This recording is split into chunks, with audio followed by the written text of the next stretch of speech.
Olá, pessoal, boa noite. Hoje nós vamos conversar sobre o que acontece quando eu construo em terreno alheio. Essa é uma situação muito comum no nosso país, em que as famílias, muitas das vezes, né, com o objetivo de ficar ali próximo aos seus familiares, próximos aos seus parentes, eles resolvem construir no terreno de algum genitor, por exemplo. Às vezes constrói-se no terreno dos pais, né? Ou então constrói-se no terreno dos sogros, por exemplo. O que pode, né? Quais são as consequências jurídicas dessa construção? Vamos lá. Como regra, o Código Civil estabelece lá no artigo 1253, ele diz o seguinte: toda construção ou plantação existente em terreno presume-se feita pelo proprietário e à sua custa, até que se prove em contrário.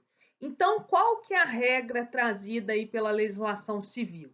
Toda construção realizada num determinado terreno pressupõe-se que ela foi feita pelo seu proprietário, pelo proprietário daquele terreno, às custas dele, ou seja, ele quem custeou aquela construção até que se prove o contrário. Então, a regra é: eu construo em terreno alheio, aquela construção vai agregar ao solo e aquele proprietário do terreno também tornar-se-á o proprietário daquela construção.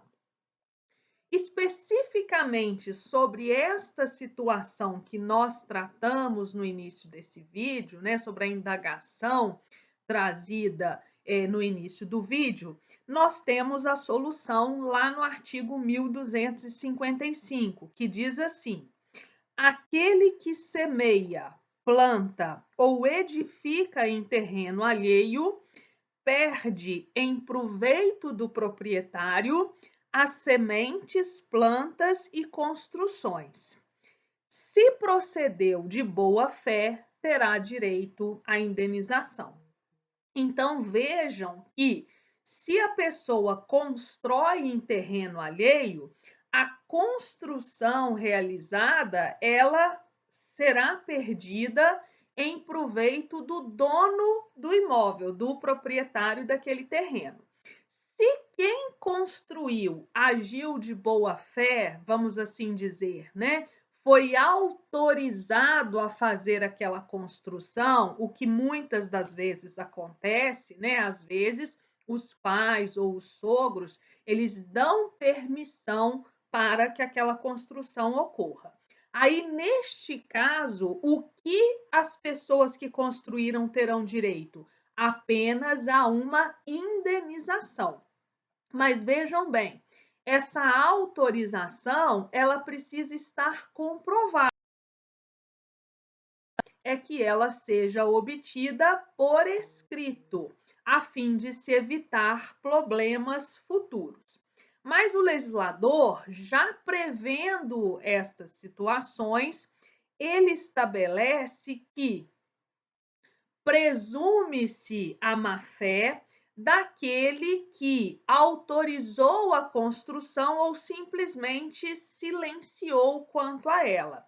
Então, volto a dizer, para evitar o problema, o ideal é uma autorização por escrito para que essa construção seja realizada, mas já sabendo que a construção em si para o proprietário do terreno. Bom, fica essa dica. Gostaria, caso vocês tenham alguma sugestão, algum assunto que nós pudéssemos trazer para discussão aqui nesse se manifeste, deixe no chat, mande uma mensagem para que a gente possa estar tratando de assuntos relevantes. Muito obrigada. Se gostaram do vídeo, compartilhe. Até o nosso próximo encontro.